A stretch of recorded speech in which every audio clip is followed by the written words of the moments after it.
the sons and daughters of a living God, the sons and daughters of a living God, sons and daughters of a living God. The sons and daughters of a living God, sons and daughters of a living God. And the resurrection changes everything.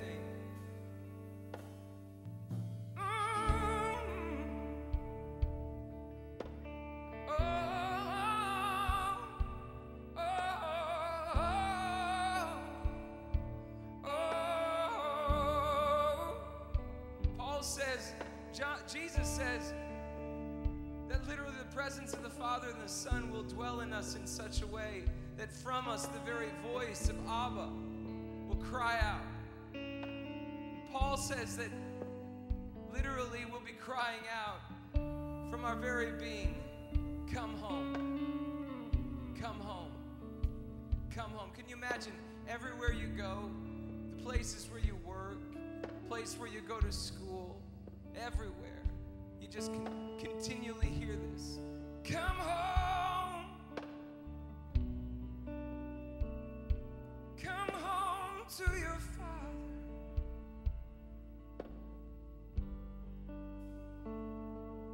Come home. Come home to your Father. Come home.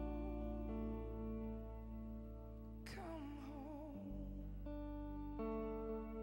Come home. Come home to the Father. Come home. Come home. Sing that. Come home.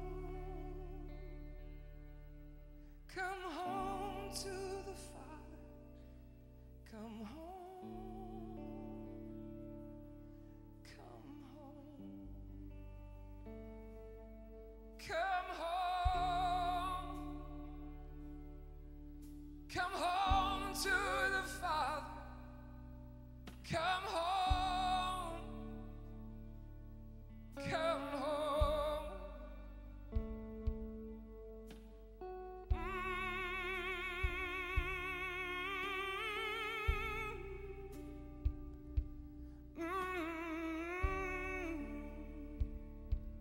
Oh.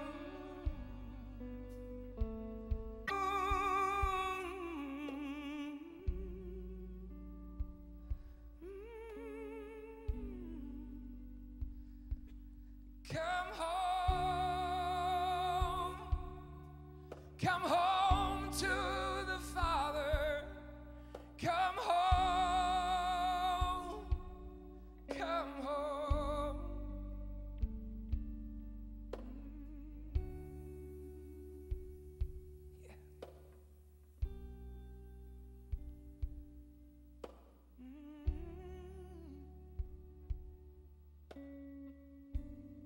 Yeah. So when Peter and the other two disciples were up on the Mount of Transfiguration, and the glory of God is revealed in Jesus, and Moses, the prophets, and the law and the prophets are there, Moses and Elijah. And they want to make these permanent housings for God. It was because of that same issue. It's much more of a fearful thing for us to encounter your presence and walk with you. So we'd rather create a distance between ourselves and you. That's how we like God. We want to create a distance. And we call that the fear of the Lord. But the fear of the Lord is actually to take Jesus by the hand and walk down into the valley. That's why we do that. So, the real glory of God is Jesus says, no more of these games, he says to them, no more of these games. What's going to happen, see, is you're gonna walk with me.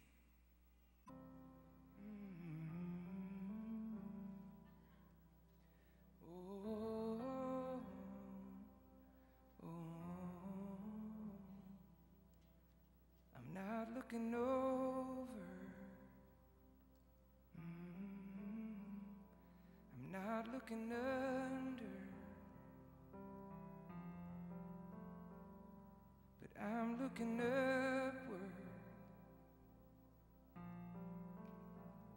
And I'm moving onward. To a place where they cry holy, and the greatest man bows lowly from the wonder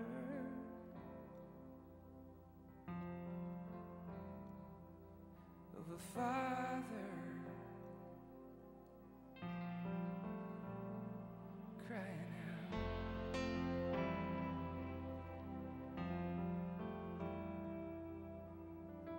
Come now, let's reason together. Come now, the Father's calling you home. Come now, where fire is the measure. Come now, where fools turn into gold.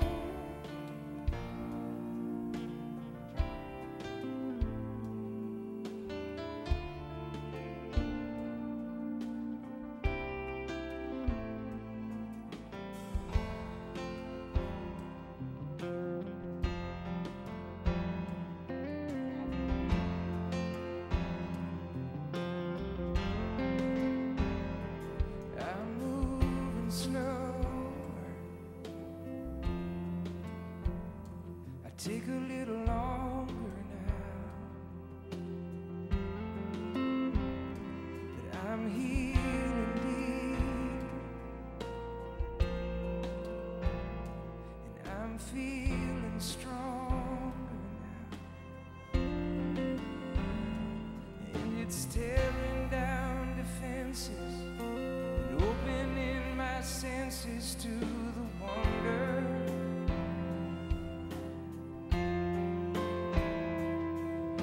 Father now, crying out.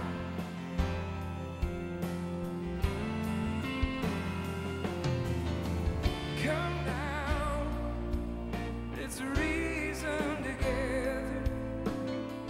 Come now, the Father's calling you home.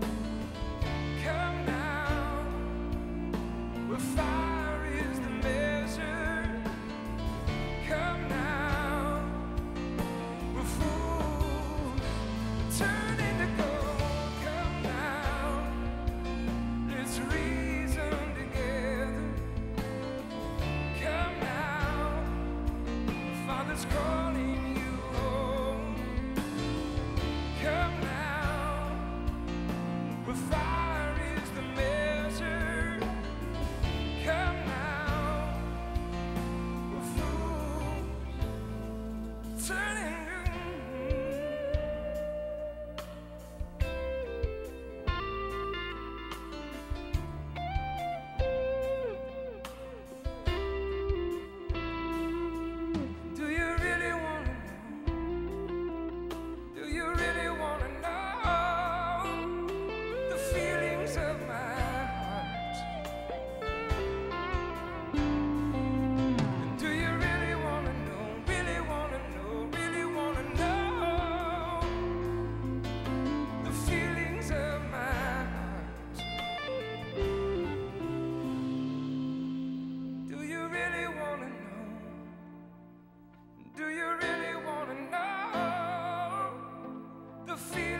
feelings of your heart.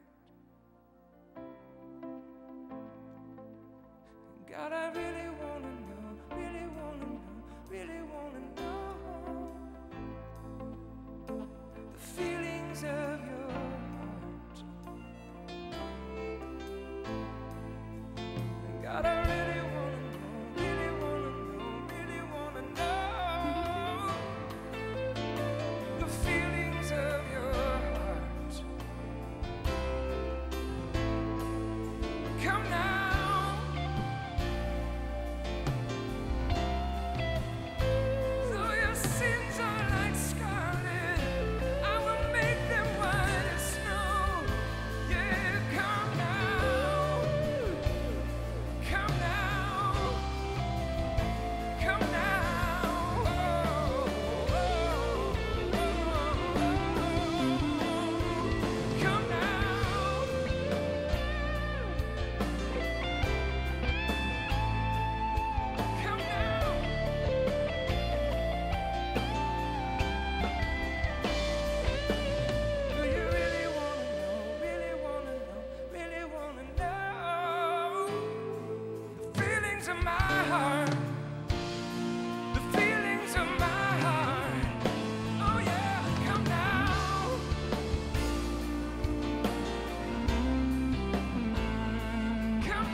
Do you really want to know, really want to know, really want to know the feelings of my heart? Yeah. Do you really want to know?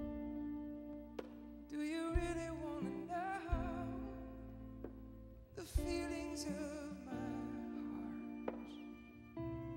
I used to always wonder why there was no litany with Jesus. Why he never said, hey, say this or do this, then you can come follow me. I used to always wonder why Jesus just said, do you have the courage to walk with me?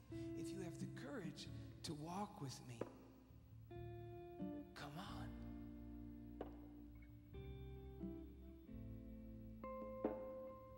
I started realizing after 30 some odd years of Christianity and seminary, and if you actually take the hand of Jesus and you actually walk with him, I understand why Kierkegaard said over 200 years ago, hey listen, when Jesus walked the face of the earth, it was a difficult thing to become a Christian. It was an easy thing to understand it. So when Jesus walked the face of the earth, it wasn't really about whether we understood it right. It was about whether we took his hand. And it was a difficult thing to actually become a follower of Jesus. It was easy to understand. And is it possible that right now we have the very opposite, he said, and this was over 200 years ago, that now it's easy to become a Christian. You just say a few words, but it's really difficult to understand it. And then he went on and said even something further than this, even more shocking. He said, is it possible that by the help of Christianity, we have Christians that have not yet become Christians? Really want to know, really want to know the feelings of your heart. Ooh, I don't even know what I was saying when I asked that the first time. Do you know this about worship? That God always takes you seriously? Always. Every single statement you've ever made to him, he takes you totally serious. He's like a child. I don't even think God, I don't know this for sure, but from my experience with the Father, he doesn't even